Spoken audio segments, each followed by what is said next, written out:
বাংলাদেশের পররাষ্ট্রনীতি এই নির্বাচনের পরে বাংলাদেশ জাতীয়তাবাদী দলের সরকার গঠনের পরে পররাষ্ট্রনীতিটা সবার আগে বাংলাদেশ কিংবা বাংলাদেশ ফার্স্ট নীতিতে চলছে। যে কোনো প্যাক্ট, যে কোনো মাল্টিল্যাটারাল বডিতে আমরা যুক্ত হব কি হব না, সেটা বাংলাদেশের স্বার্থ, বাংলাদেশের জনগণের স্বার্থ রক্ষিত হচ্ছে নাকি সেটাই সর্বপ্রধান বিবেচ্য বিষয় হবে। তো সেটা হবে কি হবে না সেটা তো আমি এই মুহূর্তে বলতে পারছি না। আর ভারতের বক্তব্যের প্রেক্ষিতে এই বক্তব্যটা আসলে আমার বক্তব্য দেওয়ার কিছু নাই, তারা তাদের বক্তব্য দিতেই পারে।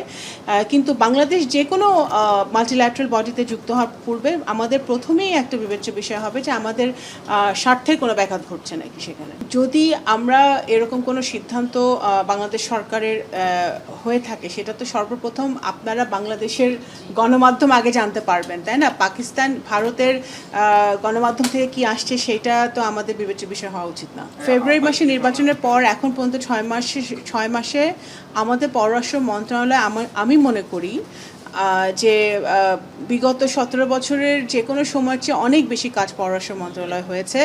আমি ব্যক্তিগতভাবে 3টা নতুন উইং ওপেন হয়েছে এখানে। আমাদের মাইগ্রেশন নিয়ে আমরা কাজ করছি, আমাদের অবৈধ মাইগ্রেশন অভিবাসন বন্ধ করার জন্য আমরা কাজ করছি। আমরা ইন্টারমিনিস্ট্রিয়াল অনেকগুলো ফোকাল পয়েন্ট গ্রুপ কমিটি তৈরি করেছি, যেগুলো আগে কখনো ছিল না। প্রবাসী কল্যাণের সাথে, কালচারাল মিনিস্ট্রির সাথে, লেবার মিনিস্ট্রির সাথে, কমার্স মিনিস্ট্রির সাথে। তো এগুলো কিন্তু আমরা করেছি, আমি করেছি।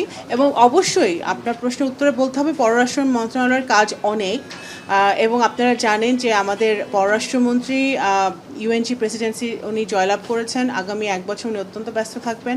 তো অবশ্যই মন্ত্রণালয়ের কাজের সুবিধার্থে এবং সরকারের কাজ আরও বেগবান করার লক্ষ্যে সরকার অবশ্যই যে সিদ্ধান্ত নেবে সেই সিদ্ধান্ত অনুযায়ী কাজ হবে। অবশ্যই উনি তো পররাষ্ট্র উপদেষ্টা হিসেবে কাজ করছিলেন এবং আগেও আমরা যখন বিরোধী দলে ছিলাম তখনও উনি পররাষ্ট্র বিষয়ক কাজ করেছেন। তো অবশ্যই ওনার তো সেই এক্সপিরিয়েন্স আছেই।